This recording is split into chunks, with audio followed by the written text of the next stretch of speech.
Bismillahirrahmanirrahim. Assalamualaikum adik-adik. Gimana kabar kalian? Masih sehat kan? Masih semangat untuk belajar kan? Alhamdulillah.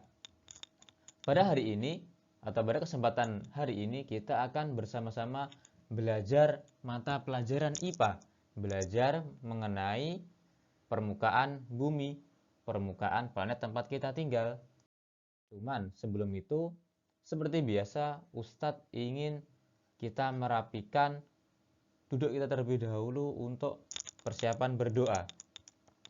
Duduk dengan rapi, duduk dengan duduk bersila, tangan dilipat, ditaruh di atas paha. Sudah siap ya? Oke, kalau belum siap, kita ulangi lagi. Silahkan duduk dengan rapi, dengan tangan dilipat, ditaruh di atas paha. Karena itu merupakan adab ketika ingin belajar. Bagaimana? Udah siap? Alhamdulillah. Oke. Kita lanjut doa yuk. Doa sebelum belajar. Allahumma sholli ala Muhammad wa ala ali Muhammad. Raditu billahi rabba wa bil islami dina wa bi Muhammadin sallallahu alaihi wasallam nabiyya. Rabbi zidni ilma warzuqni fahma waj'alni minas sholihin.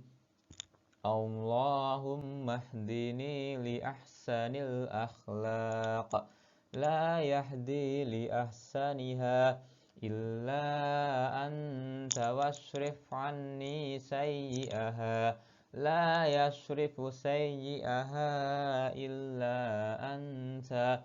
Allahumma inni as'aluka ilman nafi'an wa rizqan thayyiban wa amalan mutakabbalan. Amin ya rabbal alamin. Alhamdulillah, kita telah selesai dalam berdoa, dan semoga dengan doa tadi Allah merahmati kita, Allah mempermudah kita untuk memahami ilmu yang Allah berikan kepada kita nanti. Cuman sebelum kita mulai memasuki materi utama kita, Ustadz ingin kita mereview terlebih dahulu, mereview materi minggu lalu berkenaan tentang sifat-sifat tumbuhan. Yang pertama, dari sifat tumbuhan adalah bahwa tumbuhan itu mereka makan dan juga minum. Gimana caranya kemarin? Ada dua cara kan? Ya, betul, ada yang menggunakan dengan tumbuhan makan menggunakan akarnya dan juga daunnya. Akar pada tumbuhan berfungsi untuk mengambil zat hara atau humus dari dalam tanah dan juga untuk mengambil air untuk dia minum. Dan sedangkan daun berguna untuk memasak makanan bagi tumbuhan. Itu adalah cara makan tumbuh-tumbuhan. Dan yang kedua dari sifat tumbuhan ada bahwa tumbuhan itu mereka tumbuh, yang artinya bahwa tumbuhan yang awal mulanya kecil berubah menjadi besar, yang awal mulanya hanya biji atau tunas berubah menjadi pohon yang besar. Itu artinya tumbuhan itu dia tumbuh. Dan sifat-sifat tumbuhan yang ketiga adalah bahwa tumbuhan itu mereka berkembang biak. Ada 4 cara kan kemarin cara berkembang biak tumbuhan? Apa aja coba? Ya betul, ada tumbuhan yang berkembang biak dengan menggunakan bijinya seperti jagung, terus kedelai ataupun juga padi. Dan yang kedua, ada tumbuhan yang berkembang biak dengan menggunakan tunasnya seperti pohon pisang. Terus yang ketiga, ada juga tumbuhan yang berkembang biak menggunakan sporanya seperti jamur ataupun juga lumut. Dan yang terakhir dari cara berkembang biak tumbuhan atau yang keempat adalah ada tumbuhan yang berkembang biak dengan menggunakan umbinya seperti kentang misal, wortel misal, atau ubi jalar seperti itu. Kita lanjut dari sifat-sifat tumbuhan yang terakhir adalah bahwa tumbuhan itu mereka peka terhadap rangsangan. Seperti tumbuhan putri malu yang daunnya akan mingkup atau menutup ketika dia disentuh oleh manusia atau hewan lainnya. Itu tadi adalah review materi kita tentang sifat-sifat tumbuhan. Sekarang kita lanjut ke materi utama kita, yaitu mengenal permukaan bumi. Kalian tahu nggak kalau bumi itu adalah ciptaan Allah? Kalau Allah itu adalah pencipta bumi dan seisinya. Tahu kan? Nah, dalilnya apa, Tat? Dalilnya adalah firman Allah Ta'ala dalam surat Al-A'raf ayat 54 yang bunyinya begini kira-kira.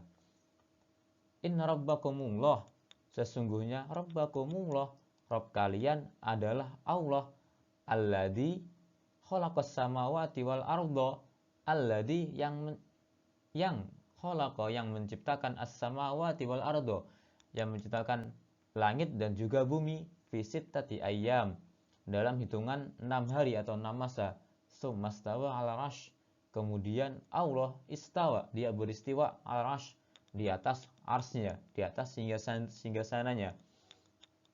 Di sini Allah mengabarkan kepada kita bahwa Rabb kita adalah Allah. Inna rabbakumullah, sesungguhnya Rabb kita adalah Allah Subhanahu wa Ta'ala. Dialah yang menciptakan bumi dan juga langit. Dialah yang menciptakan kita, dialah juga yang menciptakan tempat tinggal kita, yaitu bumi. Nah, dari sinilah bukti bahwa pencipta bumi dan seisinya adalah Allah Subhanahu wa Ta'ala. Kemudian bumi sebagai makhluk Allah memiliki permukaan yang tidak rata. Karena apa?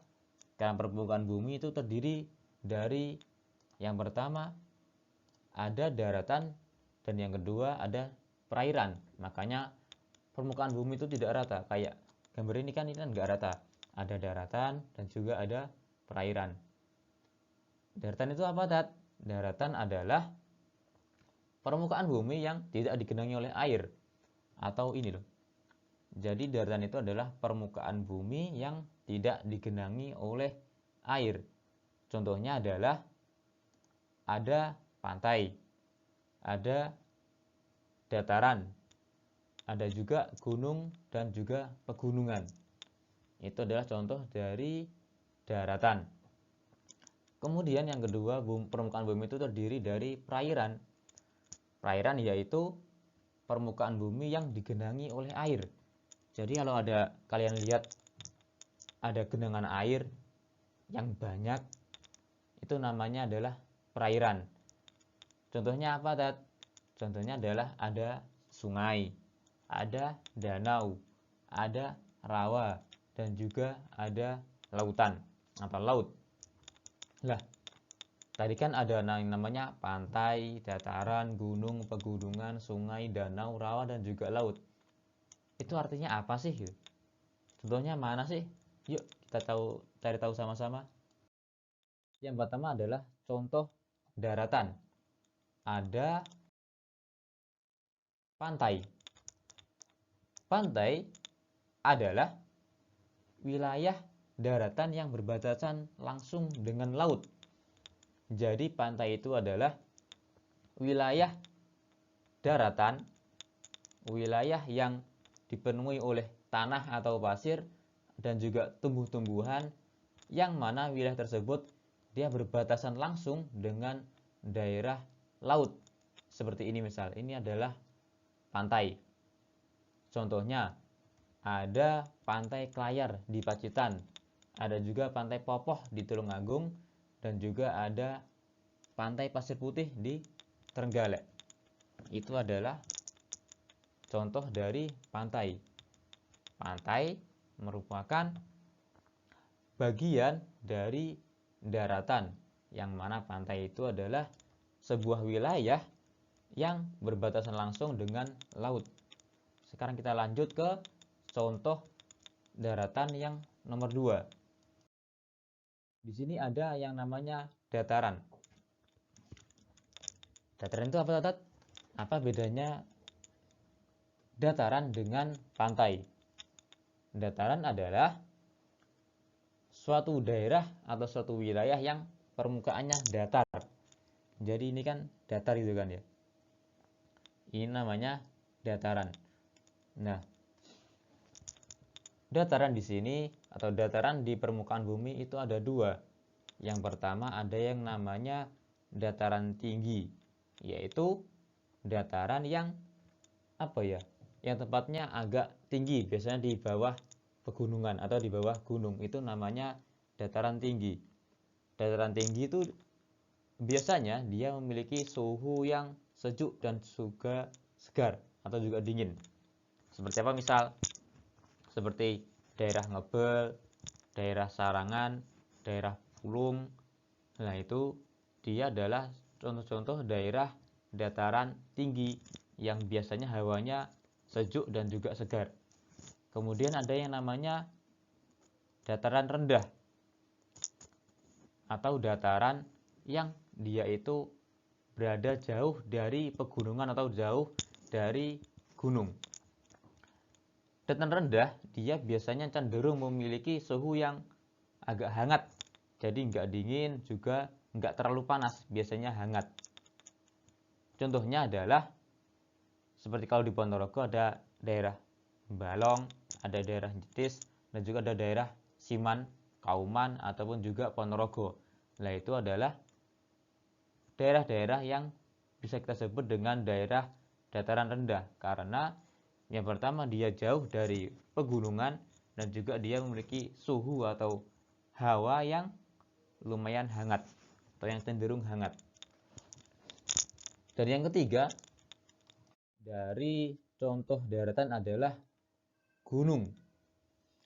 Jadi nanti kita akan belajar ada yang namanya gunung dan juga ada yang namanya pegunungan. Bedanya apa sih, Tat? Bedanya adalah kalau gunung itu dia merupakan suatu bukit yang sangat besar dan juga tinggi. Dia bukit, satu bukit ya, satu bukit yang besar dan juga biasanya dia memiliki tinggi yang tinggi. Contohnya adalah seperti Gunung Lawu, Gunung Bromo, dan juga Gunung Merapi. Dan yang terakhir dari contoh daratan ada yang namanya pegunungan. Jadi beda ya antara gunung dan juga pegunungan. Kalau gunung tadi dia adalah suatu bukit yang besar dan juga tinggi. Dia hanya satu, besar dan juga tinggi. Kalau pegunungan adalah kelompok gunung yang saling bersambung. Kayak ini misal, ini kan ada gunung, ada gunung, ada gunung, juga ada gunung kan. Nah, ketika ada gunung yang saling bersambung, dia banyak dan juga saling bersambung, itu namanya adalah pegunungan. Contohnya, ada pegunungan Kendeng di Jawa Tengah, dan juga ada pegunungan Bukit Barisan di Sumatera. Dan terakhir, kalau di Indonesia ada yang namanya pegunungan Jayawijaya di Papua. Itu adalah contoh-contoh dari daratan. Yang pertama tadi ada pantai, yang kedua ada dataran. Dataran dibagi menjadi 2, ada dataran tinggi dan juga ada dataran rendah. Dan yang ketiga ada yang namanya gunung, dan terakhir adalah ada pegunungan.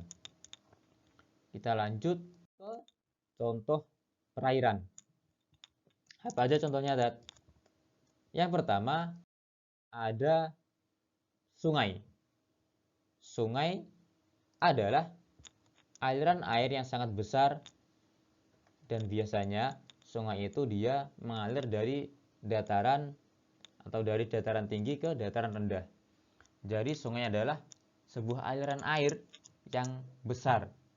Biasanya ia mengalir dari atas ke bawah atau dari dataran tinggi menuju ke dataran rendah. Contohnya kalau di Indonesia itu ada yang namanya Sungai Bengawan Solo. Ada juga Sungai Kapuas di Kalimantan, dan juga ada Sungai Musi di Palembang. Nah, itu adalah contoh-contoh sungai. Kalau di Ponorogo sendiri banyak sekali sungai kan, mungkin di samping rumah kalian, mungkin di depan rumah kalian, atau mungkin di belakang rumah kalian ada yang memiliki sungai. Dan yang kedua dari contoh perairan adalah laut. Laut adalah permukaan air yang sangat luas. Laut memisahkan antara benua dengan daratan. Jadi laut adalah sekumpulan air atau permukaan air yang sangat luas, yang sangat banyak, dan biasanya diisi oleh biota-biota laut seperti ikan, penyu, lobster, dan juga lain sebagainya. Kalau di Indonesia ada laut yang namanya Laut Jawa, ada juga Laut Natuna, dan juga ada Laut Sulawesi. Itu adalah contoh-contoh laut yang ada di Indonesia. Dan contoh yang ketiga dari perairan adalah danau. Danau itu adalah sebuah genangan air yang sangat luas dan dikelilingi oleh daratan. Seperti kalau di Indonesia ada yang namanya Danau Toba di Sumatera Utara, dan juga ada Danau Warna di Jawa Tengah, dan yang terakhir ada Danau Ranukumbolo yang berada di Jawa Timur. Itu adalah contoh-contoh danau yang ada di Indonesia. Yang keempat, dari perairan yang ada di permukaan bumi ada yang namanya rawa. Rawa itu apa, Tat? Rawa adalah genangan air yang terdapat di dataran rendah atau di dekat pantai biasanya. Jadi rawa adalah sebuah genangan air yang terdapat di dataran rendah atau di dekat pantai. Kalau danau tadi itu biasanya dia berada di dataran tinggi, namun kalau rawa ini adalah genangan air yang biasanya terdapat di dataran rendah atau juga di dekat pantai. Contohnya, kalau di Indonesia ada yang namanya Rawa Pening yang berada di Semarang, dan yang kedua ada Rawa Binong yang berada di Jawa Barat, dan yang ketiga ada Rawa Banyu yang berada di Banyuwangi. Itu adalah contoh-contoh rawa yang ada di Indonesia. Dan alhamdulillah kita telah selesai belajar mengenai permukaan bumi. Sekarang kita akan menyimpulkan lagi apa aja tuh permukaan bumi itu dan apa aja tuh contoh-contohnya. Oke. Permukaan bumi, contohnya lagi, permukaan bumi itu ada dua. Apa tadi? Ya, ada yang disebut sebagai daratan dan juga ada yang disebut dengan perairan. Ada yang masih ingat nggak?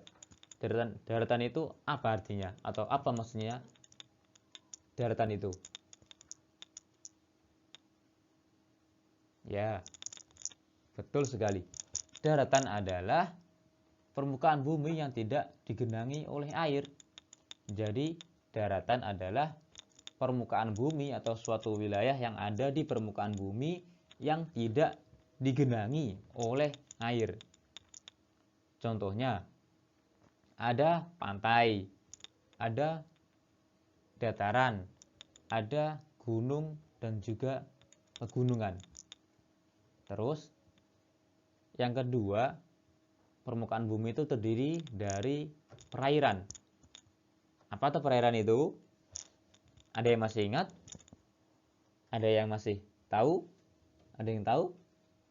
Ya, perairan adalah permukaan bumi yang tergenang oleh air. Contohnya, ada sungai, ada danau, ada laut, dan juga ada rawa. Itu tadi adalah materi belajar kita pada kesempatan pagi hari ini. Dan sebelum kita berpisah, sebelum Ustadz menyudahi pertemuan kita pada pagi hari ini, seperti biasa Ustadz ingin kita berdoa terlebih dahulu. Sekarang Ustaz mohon duduknya dirapikan, duduk dengan bersila, tangan dilipat, ditaruh di atas paha. Kita akan mulai bersiap untuk berdoa setelah belajar. Kita tunggu ya. Tangan dilipat, duduk dengan bersila, tangan ditaruh di atas paha. Udah siap? Sip. Yuk kita sama-sama berdoa. 1, 2, 3. Allahumma sholli ala Muhammad wa ala ali Muhammad. Allahumma inni a'udzu bika minal azazi wal kasal wal jubni wal bukhal wal harami wa adabil qabr. Allahumma ati nafsi taqwaha wa zakkiha anta khairu man zakkaha anta waliyuha wa maulaha. Allahumma inni a'udzu bika min ilmin la yanfa wa min qalbin la tahsha wa min nafsin la tasba' wa min da'watin la yustajabu laha. Allahumma faqqihna fid din. Subhanaka Allahumma wa bihamdika asyhadu an la ilaha illa anta astaghfiruka wa atubu ilaik. Allahumma faqqihna fid din. Ya Allah, faqihna, pahamkanlah kami dalam agama kami ya Allah. Khairan, mungkin sekian dari Ustadz. Pesan Ustadz, tetap semangat belajarnya, tetap semangat murojaahnya, dijaga adabnya, dan juga dibantu kedua orang tuanya. Khairan, sekian dari Ustadz. Assalamualaikum warahmatullahi wabarakatuh.